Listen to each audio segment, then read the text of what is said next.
I learned the hard way that some people in positions of minor authority will go to absolutely insane lengths to flex their power. And when I woke up to FBI agents at my door at 6 in the morning, I knew my HOA president had finally crossed a line she could never uncross. My name is Quincy Carmichael, and I had been living in the Riverside Commons community in Springfield, Missouri, for about 3 years when this whole nightmare began. The complex was nice enough, nothing fancy but well-maintained, with about 200 units spread across several buildings. Each unit came with a small storage shed on the property, about 8 by 10 feet, where residents could keep lawn equipment, holiday decorations, or whatever else they needed to stash away. I used mine for tools, camping gear, and during the winter months, my backup space heater. The HOA president was a woman named Patricia Hendricks, though everyone called her Patty behind her back, usually followed by some colorful descriptor I will not repeat here. She was 52 years old, had short blonde hair styled in that specific way that seems mandatory for women who demand to speak to managers, and she took her role as HOA president more seriously than most people take their actual careers. She lived for finding violations, sending nasty letters, and making life difficult for anyone who dared to paint their front door the wrong shade of approved beige. The storm hit Missouri on a Thursday in late January. The Weather Service had been warning about it for days. A massive winter system moving down from Canada that was going to dump ice and snow across the entire Midwest. By Wednesday evening, everyone in Springfield was preparing, stocking up on groceries, filling gas tanks, and making sure they had enough supplies to hunker down for a few days. The prediction was for temperatures to drop below zero with wind chills reaching -20, combined with over a foot of snow and a quarter-inch of ice beforehand. I had finished my preparation by Wednesday afternoon. My pantry was stocked, I had plenty of water, my phone and laptop were charged, and I had filled my car with gas just in case. The one thing I was slightly concerned about was heat. The heating system in my unit worked fine most of the time, but during extreme cold snaps, it struggled to keep up. That was why I kept the space heater, a nice heavy-duty industrial model that I had purchased from a contractor supply store a couple years back. The thing was built like a tank and could heat my entire living room and bedroom if needed. The space heater was in my storage shed, locked up with a heavy-duty padlock that I had installed myself. The shed came with a basic latch, but no lock, so everyone in the complex added their own. Mine was a solid brass master lock, the kind that would take bolt cutters to get through. I had the only key on my keychain. Thursday morning, the storm began. First came the ice, coating everything in a crystalline shell that made walking outside treacherous. Then the snow started, thick and heavy, the kind that accumulates fast. By noon, we already had 6 inches and it showed no signs of stopping. The temperature had dropped to 15 degrees and was still falling. I looked outside my window at the winter wasteland and decided it was time to grab my space heater from the shed. I bundled up in my winter coat, pulled on my insulated boots and grabbed my keys. The walk to my shed was only about 50 feet from my back door, but in that wind and snow, it felt like a mile. Ice had formed on the steps, and I nearly went down hard on my second step. I caught myself on the railing and made my way more carefully to the ground. When I reached my storage shed, I stopped cold. The door was standing slightly ajar. My lock was gone. Not broken, not hanging open, just completely gone. For a moment, I stood there in the howling wind, trying to process what I was seeing. I pulled the door open fully and looked inside. My space heater was missing. Everything else appeared untouched. My lawn mower was there, my camping gear, my toolboxes, my Christmas decorations, all exactly where I had left them. But the bright orange industrial space heater that had been sitting right inside the door was gone. Someone had specifically come to my shed, cut off my lock, and stolen only the heater. I stood there getting pelted by snow and ice, absolutely baffled. Who steals a space heater during a blizzard? Well, I guess the answer was obvious: someone who needed a space heater during a blizzard. But the specificity of it was stunning. They had not even touched anything else. I went back to my unit, shaking off snow in my entryway, and immediately checked the complex Facebook group on my phone. There were several posts about the storm, people sharing updates and checking on neighbors. I scrolled through looking for anything about thefts or break-ins. Nothing. I created a new post asking if anyone else had experienced any issues with their storage sheds. Within 5 minutes, I had 3 responses. All 3 said their sheds were fine, locks intact. So someone had specifically targeted my shed, taken my heater, and left everyone else alone. That narrowed down the suspect pool considerably. I thought about calling the police, but in the middle of a major ice storm, I doubted they would consider a stolen space heater a priority. I decided to wait until the storm passed and deal with it then. The temperature continued to drop throughout Thursday. By evening, it was -5 outside, and my heating system was running constantly but struggling. My living room was a chilly 62 degrees, my bedroom slightly warmer at 65. I piled on extra blankets and tried to stay warm. Friday morning was worse. I woke up to -15 outside and my living room had dropped to 58 degrees. My heating system was making concerning noises, working overtime to keep up with the extreme cold. I needed that space heater. I needed it badly, and someone had stolen it right when I needed it most. I bundled up again and ventured outside, this time heading toward the HOA office that was located in the main building of the complex. The office had its own entrance separate from the residential units. As I approached, I noticed something that made my blood boil even in the freezing cold. Smoke was coming from the office chimney. Not unusual, except our HOA office did not have a fireplace. What it did have was electrical heating. I tried the door. Locked, of course. I peered through the window and could not see much, but I could definitely see a glow that looked like it was coming from a space heater. My space heater. I knocked on the door, pounded really, but no one answered. The office was supposed to be closed during the storm anyway, with everyone staying home. So, why was there a space heater running in there? I pulled out my phone and took several pictures of the smoke coming from the building, of the glow I could see through the window, and of the closed office with lights on inside.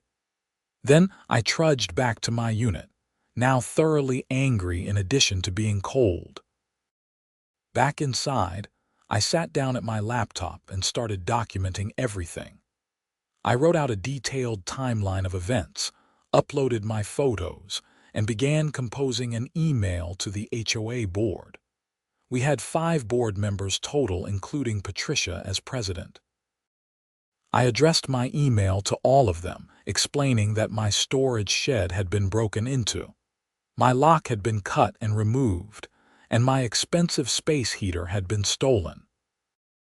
I mentioned that I had noticed what appeared to be a space heater running in the HOA office during hours it should be closed and requested an immediate investigation.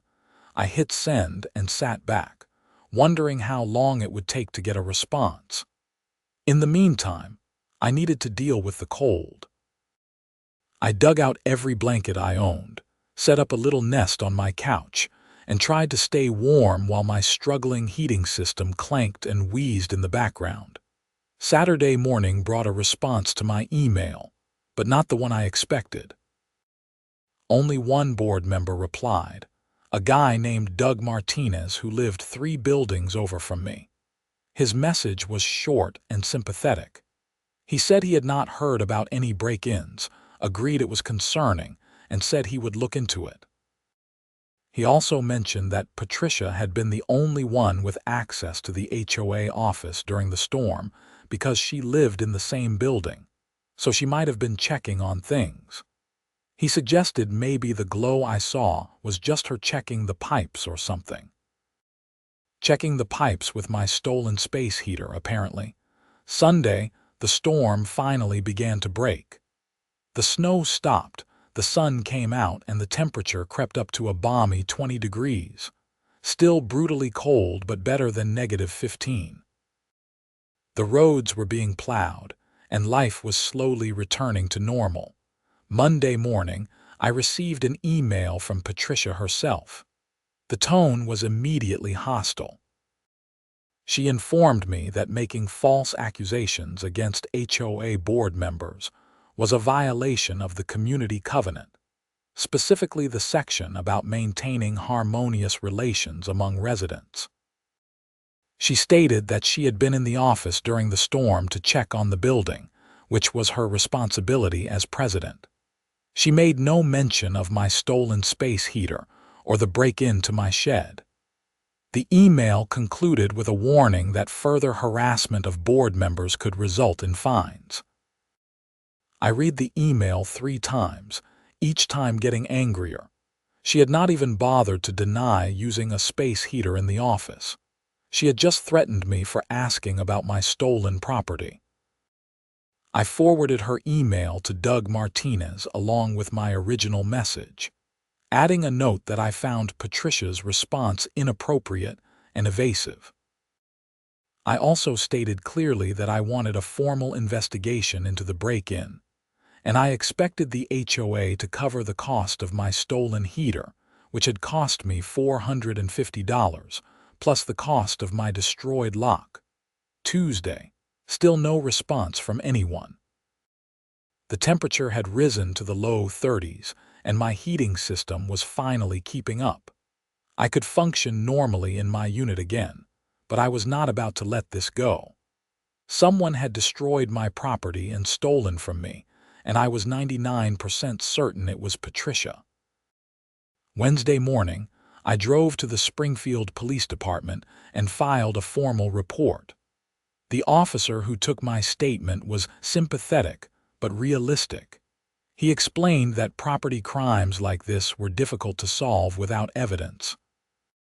I had no cameras on my shed, no witnesses, and unless I could prove who took the heater, there was not much they could do. He gave me a case number and said if I found any additional evidence, I should bring it in. I left the police station feeling frustrated but determined. I needed proof. That evening, I went around to my neighbors and started asking questions. Most people had not noticed anything during the storm, understandably since everyone was holed up inside. But one neighbor, an older woman named Dorothy who lived 2 units down from me, had something interesting to share. She told me that early Friday morning, probably around 7, she had been looking out her window and saw Patricia walking through the snow carrying something large and orange. Dorothy had not thought much of it at the time, figuring Patricia was moving something related to HOA business. But when I described my space heater, Dorothy said that could definitely have been what she saw. I asked if Dorothy would be willing to put that in writing. She hesitated at first, clearly not wanting to get involved in HOA drama, but eventually agreed. She wrote out a brief statement describing what she had seen and signed it. It was not proof positive, but it was a witness statement placing Patricia in possession of an orange object matching my heater's description, the day after it disappeared. Thursday, I sent another email to the full HOA board, this time attaching Dorothy's witness statement and the police report number. I stated clearly that I had evidence suggesting Patricia had taken my space heater, and I was demanding either its return or financial compensation. I also noted that I would be pursuing this matter through legal channels if necessary. The response came within an hour, again from Patricia. This email was even more aggressive than the last. She stated that my continued harassment was now grounds for formal disciplinary action. She claimed that Dorothy was a friend of mine, and her statement was therefore biased and unreliable. She said the HOA would be fining me $500 for violations of the community covenant regarding resident conduct. An official fine notice would be sent to my address within 5 business days. I could not believe what I was reading. I was being fined for reporting a crime committed against me. This was absolutely insane. I immediately called a lawyer. I did not know any attorneys personally, so I just Googled real estate lawyers in Springfield and called the first one with decent reviews. I got a receptionist who scheduled me for a consultation the following Monday. Friday brought the official fine notice in my mailbox, exactly as threatened. $500 for harassment of board members and violations of community conduct standards. The notice stated I had 30 days to pay or additional penalties would be assessed. I scanned the document and added it to my growing file of evidence. At this point, I was documenting everything. Every email, every interaction, every piece of paper. I had a feeling I was going to need all of it. The weekend passed quietly. I spent most of it researching HOA laws in Missouri and reading through my community covenant document with a fine-tooth comb. I was looking for any possible violation that Patricia might have committed. What I found was interesting. There was a clause stating that HOA board members were not permitted to access resident property, including storage sheds, without providing advance written notice except in cases of emergency. Even then, they were supposed to document what they did and why. If Patricia had cut my lock and entered my shed, she had violated the covenant. And she certainly had not provided any documentation explaining why she had done so. Monday morning, I met with the attorney, a sharp woman in her 40s named Jennifer Kowalski. I laid out the entire situation for her, providing all my documentation. She reviewed everything carefully, asking questions and taking notes. After about an hour, she sat back in her chair and gave me her assessment. The theft itself was straightforward criminal matter, she explained. I had reported it to police, which was correct, but the HOA fine was where things got interesting. The fine appeared to be retaliatory, issued in response to my complaints about Patricia. That was potentially illegal under Missouri law. Additionally, if Patricia had indeed broken into my shed and stolen my property, she had violated her fiduciary duty as an HOA board member. The HOA could potentially be held liable. Jennifer recommended that I write a formal demand letter to the HOA board. Not just Patricia, but the entire board, laying out all the facts and demanding action. The letter would request that my fine be rescinded, that Patricia return or compensate me for my heater, and that Patricia be removed from the board for misconduct. If they did not respond appropriately, we could pursue litigation. The demand letter cost me $300 for Jennifer to draft, but it was worth it. The letter was 5 pages of carefully worded legal language that made the situation crystal clear. Jennifer sent it via certified mail to all 5 board members, requiring signatures for delivery. While waiting for responses to the demand letter, I continued my own investigation. I went back to the HOA office on Tuesday afternoon when I knew it should be open for regular hours. Patricia was there, sitting at the desk. When I walked in, her expression immediately hardened. "Mr. Carmichael, I thought I made it clear that your harassment needed to stop," she said coldly. "I'm here on HOA business," I replied calmly. "I'd like to request records of any maintenance or emergency access to resident storage sheds during the storm last week." We don't have to provide you with anything. You've been fined for covenant violations. Until you pay that fine, you're not in good standing with the HOA. Actually, Missouri law says you do have to provide records to homeowners who request them. I'm requesting records related to my property specifically. Her face was turning red now. There are no records because there was no access to your shed by anyone from the HOA. Your lock was probably cut by vandals or thieves. That's not our responsibility. Then you won't mind me looking around the office to confirm you're not currently using a space heater that matches the description of my stolen property. Patricia stood up abruptly. You need to leave, now, or I'll call the police for trespassing. This is a common area. I have every right to be here during posted office hours. Get out, Mr. Carmichael. I held up my phone, which had been recording the entire conversation. I'm documenting everything now, Patricia. If you have nothing to hide, why are you so defensive? She actually screamed at me then, a high-pitched shriek of pure rage. Get out. Get out now. I left, satisfied that I had rattled her. More importantly, I had a recording of her refusing to provide records and becoming hostile when questioned about accessing my property. It was not proof of theft, but it was certainly proof of something. Wednesday brought the first crack in Patricia's armor. Doug Martinez, the board member who had initially responded to my complaint, called me. He sounded tired and frustrated. Quincy, I want you to know that some of us on the board are taking your complaint seriously, he said. I've been trying to get Patricia to address this properly, but she's stonewalling.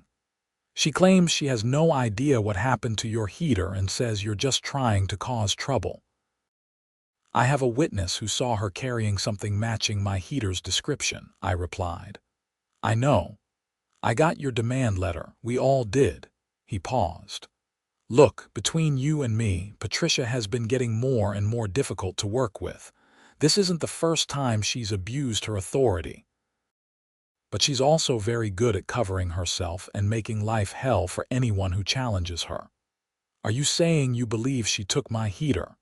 I'm saying I think it's possible, and I think the way she's handling this is completely inappropriate. But I can't prove anything either. I went to the office yesterday after hours and looked around. There's no space heater there now. If she had one, she's gotten rid of it or moved it. I felt a surge of frustration. So she just gets away with it. I didn't say that. I'm calling to tell you that I'm requesting an emergency board meeting to discuss this situation. I'm also recommending that we hire an independent investigator to look into your allegations. 2 other board members agree with me. That's a majority. This was progress. An actual board member was taking my side. When will this meeting happen? We're trying to schedule it for this Friday. I'll let you know. And Quincy, document everything. Keep records of every interaction with Patricia. If this goes where I think it might go, you'll need all of it. Friday's emergency board meeting was scheduled for 7 in the evening at the community center. Residents were allowed to attend board meetings, so I showed up at 6:45 with my laptop bag full of documentation and my phone fully charged. All 5 board members were present. Patricia sat at the head of the table looking like she had just bitten into a lemon. Doug was there, along with the 3 other board members I knew less well. Maria Sandoval, Frank Thompson, and Yolanda Chen. There were also about a dozen other residents in attendance, apparently drawn by the drama. Doug called the meeting to order and immediately moved to the main agenda item. My complaint against Patricia and the HOA's handling of the theft from my storage shed.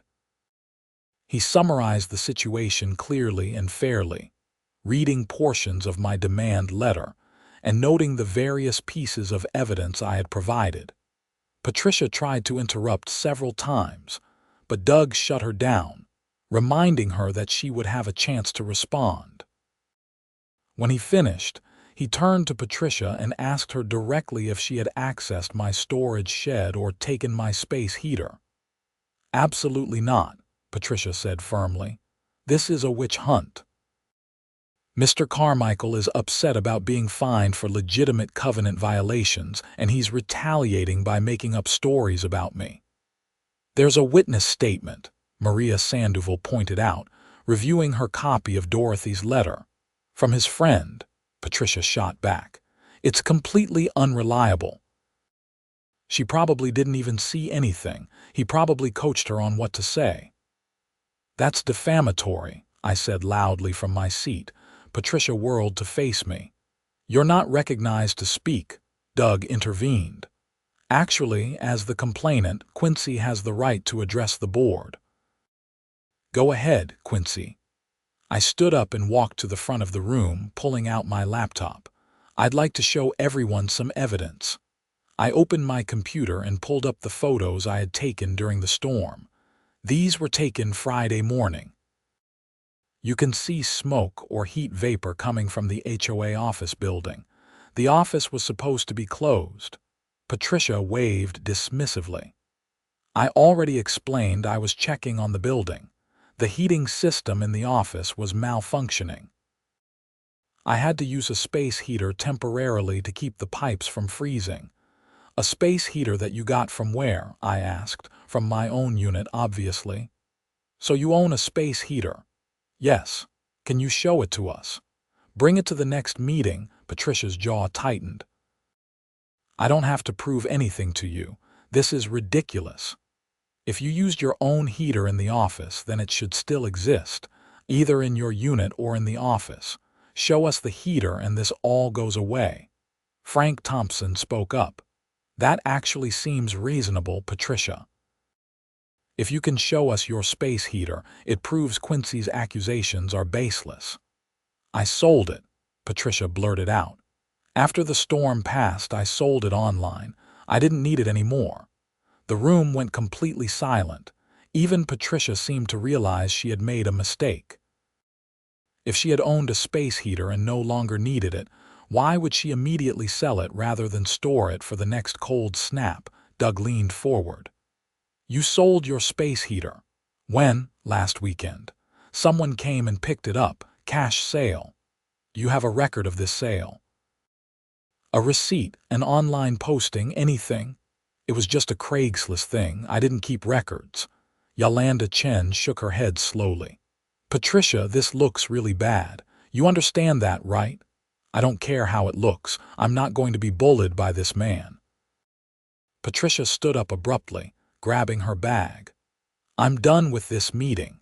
You people can do whatever you want, but I won't sit here and be accused of crimes I didn't commit." She stormed out of the community center, leaving the 4 remaining board members staring at each other in shock. Doug cleared his throat. "Well, that was something. I move that we vote to suspend Patricia from her duties as president pending a full investigation." "Second," said Maria immediately. The vote was 4-0 with Patricia absent. Just like that, Patricia was suspended. The meeting continued for another hour as the board discussed next steps. They agreed to hire a private investigator to look into the incident. They also voted to rescind my $500 fine, determining it was indeed retaliatory and not based on any legitimate violation. Finally, they agreed to compensate me for my stolen space heater and destroyed lock, a total of $500, while the investigation continued. I left that meeting feeling vindicated but not satisfied. Patricia had clearly lied about multiple things, but I still did not have absolute proof she had taken my heater. The private investigator might find something, or might not. What I did not expect was what happened next. The following Tuesday, I received a call from an investigator with the Springfield Police Department. Not a patrol officer, but an actual detective. She introduced herself as Detective Sarah Reeves and asked if I would be willing to come to the station to discuss my theft report. I drove down that afternoon, curious about why a detective was now involved in what I had assumed was a low-priority property crime. Detective Reeves met me in a conference room and got straight to the point. "Mr. Carmichael, your case has become part of a larger investigation. We've received information that Patricia Hendricks may have been involved in multiple incidents of theft and fraud related to her position as HOA president." I sat up straighter. "Multiple incidents?" "Yes. After your HOA board voted to suspend her and hire a private investigator, 2 other residents came forward with complaints. One claims Patricia took a lawn mower from their storage shed last summer. Another says expensive patio furniture disappeared from their assigned storage space. Both incidents involved cut locks, just like yours." "You're kidding." "I'm not. There may be more. We're currently reaching out to all residents in your complex to ask if they've experienced any unexplained thefts from their storage areas." Detective Reeves pulled out a file. "We're also looking into financial irregularities. HOA funds that may have been misappropriated. That's actually how this got on our radar. One of your board members contacted us about potential embezzlement. This was getting bigger than I had imagined. What do you need from me?" "Everything you have. All your documentation, photos, witness statements, recordings, everything. We're building a case." I spent the next hour going through my entire file with Detective Reeves. She was particularly interested in the recording I had made of Patricia refusing to provide records and becoming hostile in the office. She made copies of everything and thanked me for being so thorough. "Most people don't document things this well," she said. "It's going to make our job much easier." Over the next 2 weeks, the investigation expanded rapidly. It turned out that Patricia had been systematically abusing her position for years. The private investigator hired by the HOA discovered that she had been charging personal expenses to the HOA credit card and disguising them as maintenance costs. She had also been taking kickbacks from contractors who worked on the property, inflating their bills and splitting the extra money. As for the thefts, 5 more residents came forward with reports of items missing from their storage sheds over the past 3 years. Patricia had apparently been helping herself to whatever she wanted, confident that no one would challenge the HOA president. The breakthrough in my specific case came from an unexpected source. One of the other residents, a younger guy named Tyler who lived near Patricia, mentioned that he had been walking his dog the day after the storm and had glanced into Patricia's ground floor unit through a window. He had seen a bright orange space heater sitting in her living room. He had not thought anything of it at the time, but when police started asking questions, he remembered. Police obtained a search warrant for Patricia's unit based on Tyler's statement combined with all the other evidence. They executed the warrant on a Thursday morning, and I got a call from Detective Reeves that afternoon. "We found it," she said simply. "Your space heater. It was in her bedroom closet." She had spray painted it white, probably trying to disguise it, but the serial number matches the one you provided from your purchase receipt. I actually felt my knees go weak with relief. Finally, actual proof. "So what happens now?" "Now we arrest her. We're going to bring her in this evening. In addition to the theft charges, we're looking at breaking and entering, destruction of property, fraud, embezzlement, and possibly more. This is serious, Mr. Carmichael. She's going to prison." That evening, I watched from my window as police cars pulled up to Patricia's building. They brought her out in handcuffs while several neighbors watched. She was screaming something about harassment and lawsuits, but the officers just put her in the back of the cruiser and drove away. The next day, the local news picked up the story. "HOA president arrested for theft and fraud" was the headline. The reporter interviewed several residents, including me, though I kept my comments brief. I just said I was glad the police had taken the matter seriously and found the truth. But the story was not over yet. In fact, the most shocking part was still to come. 3 days after Patricia's arrest, I woke up at 6 in the morning to loud pounding on my door. I stumbled out of bed, confused and disoriented, and opened the door to find 2 men in dark suits holding up federal badges. Quincy Carmichael. I'm Special Agent William Torres with the FBI. We need to speak with you about Patricia Hendricks. I stood there in my pajamas, completely bewildered. The FBI? Why is the FBI involved? Can we come in, sir? I let them in, my mind racing. What had Patricia done that brought federal agents to my door? Special Agent Torres and his partner, who introduced herself as Special Agent Lisa Brennan, sat down in my living room and explained.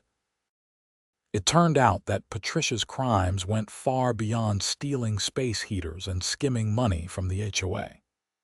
While investigating her finances, federal agents had discovered that she had been running a sophisticated identity theft operation.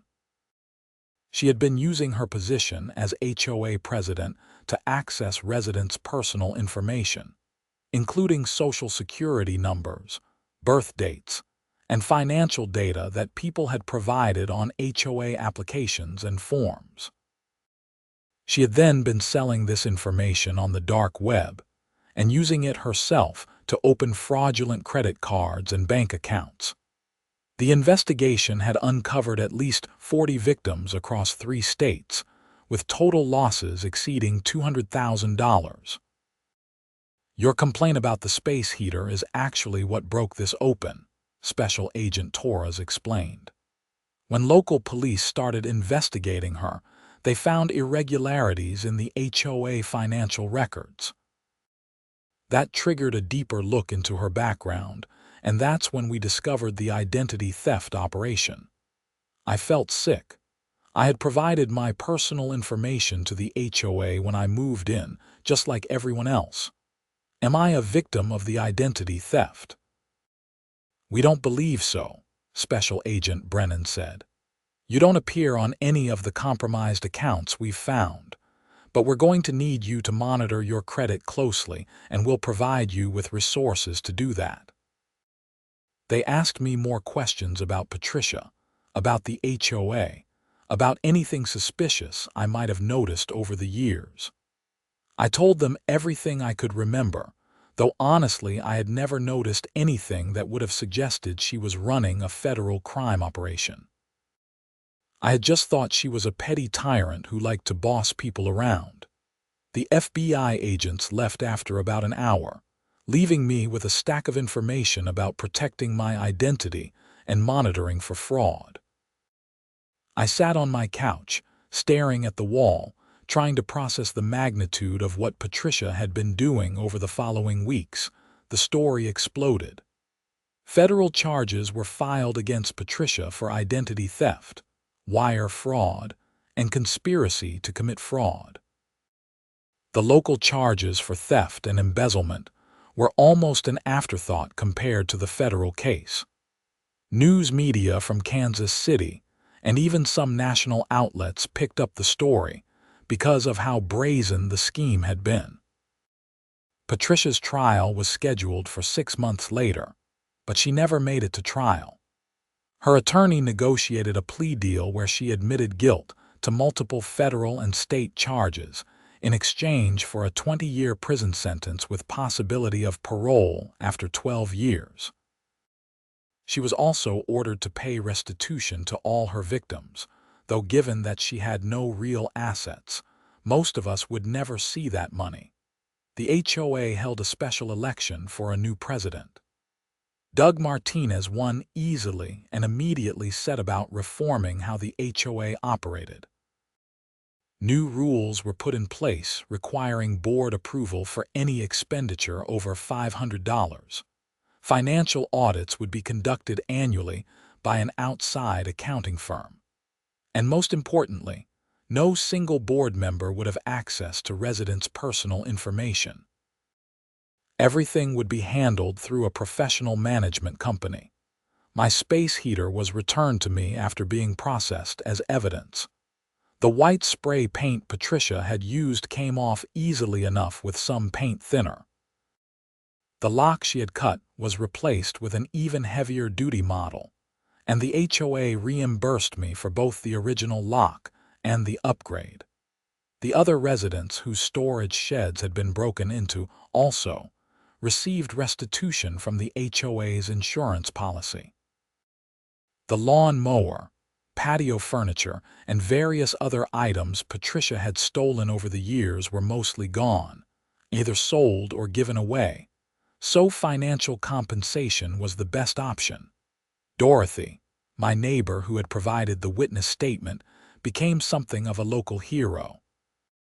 She was interviewed by the news and praised for being willing to speak up despite the potential for retaliation. She told reporters that she had lived through the civil rights movement and learned long ago that staying silent in the face of wrongdoing was not an option. I started attending HOA board meetings regularly after everything settled down. I figured if I was going to live in a community with an HOA, I should probably be involved in how it operated. Doug was doing a good job as president, but having engaged residents keeping an eye on things could only help prevent another Patricia situation. About 8 months after Patricia's arrest, I received a letter from the FBI. It was a formal thank you for my cooperation in their investigation. The letter explained that my detailed documentation and willingness to pursue the matter had been instrumental in uncovering the larger criminal enterprise. If I had just accepted the theft and moved on, Patricia might have continued her schemes for years. The letter also informed me that I was eligible for a reward from the federal government for assisting in the capture and conviction of someone engaged in identity theft. The reward was $5,000. I stared at that number for a long time. A $5,000 reward for refusing to let a HOA Karen steal my space heater. I used part of that money to buy the absolute best space heater on the market, a top-of-the-line model with every safety feature imaginable. I also bought a security camera for my storage shed, because I had learned that hoping for the best was not a security strategy. The rest of the money went into my savings account, marked mentally as my legal defense fund. Not because I expected to need a lawyer again, but because the experience had taught me the value of being prepared to fight for yourself when someone abuses their authority. The Riverside Commons community slowly returned to normal over the following year. New residents moved in, unaware of the drama that had unfolded. The HOA functioned smoothly under new leadership. Property values actually increased slightly, possibly because word had gotten out that we had cleaned house and established good governance practices. I ran into Tyler, the neighbor who had seen my space heater in Patricia's unit, at the mailboxes one day about a year after everything had happened. We chatted about how things had changed. "You know what's crazy?" Tyler said. "I almost didn't say anything about seeing that heater. I figured it wasn't my business and I didn't want to get involved. But then I thought about how pissed I'd be if someone stole my stuff and people just stayed quiet." "I'm glad you spoke up," I told him. "If you hadn't, they might not have gotten the search warrant." "Yeah, the cops told me that too. Makes you think about how many people probably saw stuff over the years and just didn't say anything because Patricia was in charge." He was right. Patricia had operated with impunity for years because people were afraid of retaliation or just did not want to deal with the hassle of challenging her. She had counted on people's apathy and fear to protect her. The experience changed how I looked at authority in general. I learned that people in positions of power, even minor power like an HOA president, need to be held accountable. That documentation is crucial. that speaking up matters even when it is uncomfortable, and that sometimes the person screaming about rules and violations and proper conduct is actually the one breaking every rule that matters. I also learned that federal breaking and entering charges are no joke.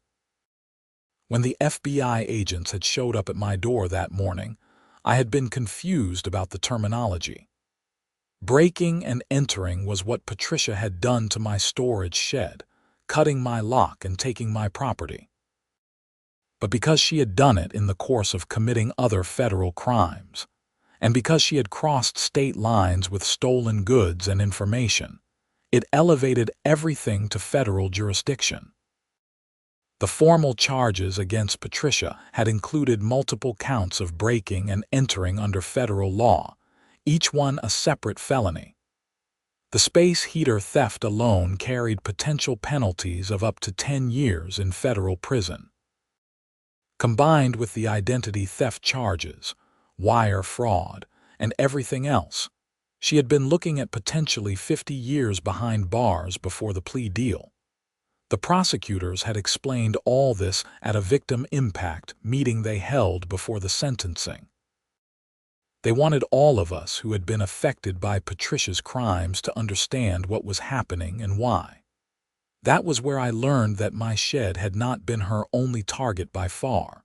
She had broken into 17 different storage sheds over 3 years, taking whatever caught her eye. One resident, an older man named Harold, had lost his late wife's jewelry that he had been storing in a locked box in his shed. Patricia had cut his lock, found the box, and taken it. She had then sold the jewelry at a pawn shop for $800. When Harold realized the jewelry was missing, he had reported it to Patricia as HOA president, and she had told him it was probably stolen by someone who hopped the fence. She had literally stolen from him and then taken his report about the theft. Hearing Harold's story at that meeting, seeing him cry as he talked about losing the last pieces of his wife's memory, that was when I realized just how evil Patricia's actions had been. This was not just about stuff or money. She had violated people's sense of security in their own homes. She had weaponized her authority to prey on the people she was supposed to serve. My story, the space heater during a blizzard, was almost comically petty compared to some of the others. But it was also the one that had broken the case open, simply because I had refused to let it go.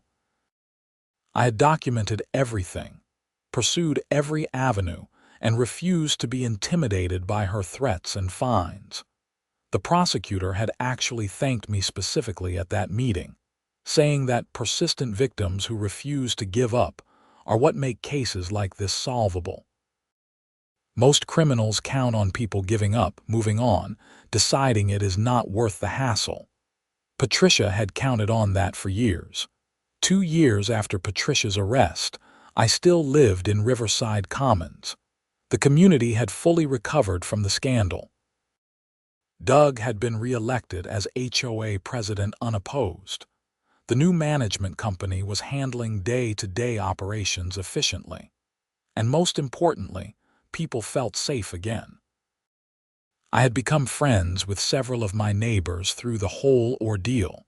People like Dorothy and Tyler, and even Harold, who had slowly recovered from the loss of his wife's jewelry, though he said it would always hurt. We had formed a kind of informal neighborhood watch, not in an official capacity, but just neighbors who looked out for each other. My storage shed now had a top-grade lock and a motion-activated camera that sent alerts to my phone. Nothing had been touched since I installed the camera. In fact, crime in the complex had dropped dramatically once Patricia was removed. It turned out that having the HOA president regularly breaking into storage sheds had created an environment where other petty crimes flourished too. I never did recover the exact model of my original space heater. The manufacturer had discontinued it by the time everything was resolved. But the new one I bought with the reward money was actually better, more energy efficient and safer. And every time I looked at it, I remembered that standing up for yourself matters. The federal prosecutors had explained something interesting during one of our conversations. They said that the breaking and entering charges under federal law applied when someone broke into a property with intent to commit a felony, and when that crime had federal implications. Patricia breaking into my shed to steal my heater might have been just a state crime if that was all she had done. But because she was committing identity theft and fraud as part of a larger pattern, and because her activities crossed state lines, everything became federal. It was a technicality that meant Patricia faced much harsher penalties than she would have for simple theft. Federal sentencing guidelines are strict, and judges have less discretion to be lenient. Patricia's attorney had tried to argue that her crimes were not that serious, just a local HOA president who got greedy. But the federal prosecutor had shut that down quickly by pointing out the scope of her identity theft operation and the number of victims across multiple states. In the end, Patricia was sentenced to 20 years in federal prison as part of her plea agreement. She would be in her 70s when she was eligible for parole. Her husband, who claimed he had no knowledge of any of her crimes, divorced her within 6 months of her arrest. Her adult children, both living out of state, refused to speak to media or make any public statements about their mother. I sometimes wondered what had driven Patricia to do what she did. She had not come from poverty or desperation. She owned her condo outright, had a decent retirement income, and was not struggling financially before she started stealing. The FBI investigators thought it was primarily about power and control. She liked having authority over people, and she liked getting away with things. The money was almost secondary to the thrill of exploiting her position. Whatever her motivations, she had wrecked her own life and damaged dozens of others. All because she could not resist abusing a small amount of authority over a homeowners association. 3 years after the initial theft of my space heater, I received one final piece of mail related to the case. It was a notice that Patricia's restitution payments had begun. She was required to work in the prison and apply a portion of her wages to paying back her victims. Based on the amount she owed and her prison wages, the notice estimated I would receive approximately $300 over the next 12 years. I put the notice in my file with all the other documents from the case. I had a thick folder now, several inches of papers documenting the entire ordeal from start to finish. I kept it not because I expected to need it, but because it was a reminder of what had happened and what I had learned. That winter, when the weather forecast called for another major ice storm, I was fully prepared. My space heater was in perfect working order, safely stored in my shed behind a high-grade lock and monitored by a security camera. My heating system had been serviced and was ready for extreme cold. I had food, water, and supplies stocked. The storm hit on a Tuesday, dumping 10 inches of snow and coating everything in ice. The temperature dropped to near zero, and through it all, I stayed warm and comfortable in my unit, my space heater humming along, doing exactly what it was supposed to do. I thought about Patricia occasionally, sitting in federal prison, and wondered if she had any regrets. Probably not about the crimes themselves, but maybe about getting caught.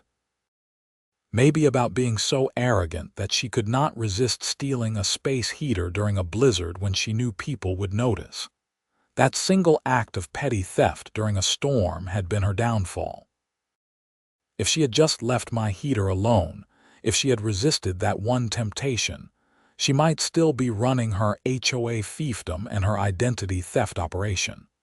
But she could not help herself. She had seen something she wanted and she had taken it, confident that no one would challenge the HOA president. She had been wrong about that. Very, very wrong. The experience taught me that ordinary people have more power than they think. We are not helpless in the face of petty tyrants and corrupt officials. Documentation, persistence, and willingness to stand up for yourself can make a difference. Sometimes a huge difference. I had started with a stolen space heater and ended up helping to take down a federal criminal operation. All because I refused to just accept the loss and move on. All because I kept pushing, kept documenting, kept demanding accountability. My friends and family sometimes joked that I had gone a bit overboard with the documentation and the recordings and the detailed timelines. Maybe I had. But that overboard approach had been exactly what was needed to cut through Patricia's lies and expose what she had really been doing. The FBI had told me that my case file was used as an example in training sessions for new agents, showing how a determined victim with good documentation could crack open a larger investigation. I found that both amusing and satisfying. My petty HOA dispute had become a teaching tool for federal law enforcement. Life in Riverside Commons continued peacefully. The HOA operated transparently under Doug's leadership. Board meetings were well attended by engaged residents. Financial reports were posted online for everyone to review. The culture had completely shifted from one of fear and secrecy to one of openness and accountability. New residents moving into the complex were often told the story of what had happened, usually in hushed tones at neighborhood gatherings. It had become part of the community lore, a cautionary tale about what happens when power goes unchecked. I had become something of an unofficial community advocate, someone people came to when they had problems or concerns. I did not mind. I had learned a lot about HOA law and resident rights during my battle with Patricia, and I was happy to share that knowledge with others. The storage shed where it all started still stood behind my unit, weathered but secure. The lock had never been tampered with again. The camera had never caught anything more suspicious than a curious raccoon. But I kept both the lock and the camera because being prepared was better than being sorry. My space heater sat inside the shed during warm months, ready for the next winter. It was just a machine, a simple appliance designed to produce heat, but it had been the catalyst for exposing years of crime and corruption. It had led to federal charges, a prison sentence, and reforms that made my community better. All because I had refused to let a HOA Karen steal from me during a storm. All because I had woken up to the reality that authority figures are not above the law, no matter how much they act like they are. And when I had literally woken up to federal agents at my door, ready to tell me about the breaking and entering charges Patricia was facing, I had known that justice was real. Slow sometimes, complicated definitely, but real. That was the lesson I took from the whole experience. Justice is possible, but it requires people to pursue it. It requires documentation, persistence, and courage. It requires refusing to accept that might makes right, or that people in authority can do whatever they want without consequences. Patricia Hendricks had learned that lesson the hard way, and she had 20 years in federal prison to think about it. Meanwhile, I was warm, safe, and secure in my home, surrounded by a community that had learned to hold its leaders accountable. And every winter when I pulled out my space heater, I remembered that small acts of resistance against petty tyranny can lead to big results. Sometimes all it takes is one person refusing to let something go, refusing to be intimidated, refusing to accept injustice as inevitable. That person had been me, standing in a blizzard, staring at my cut lock and my stolen heater, and deciding that this was not okay.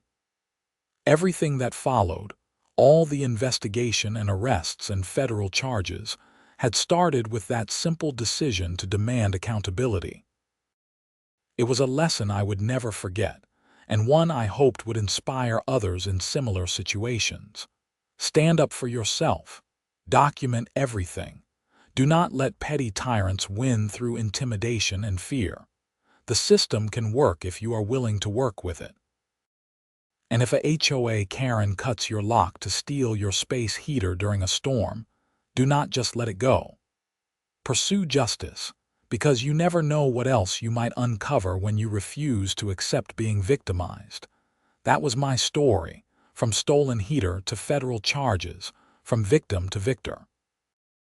It was not the story I had expected to live through when I moved into Riverside Commons, but it was the story I got, and I was proud of how it ended. Justice served, community reformed, and one very cold Karen sitting in a very cold prison cell, finally facing consequences for her actions.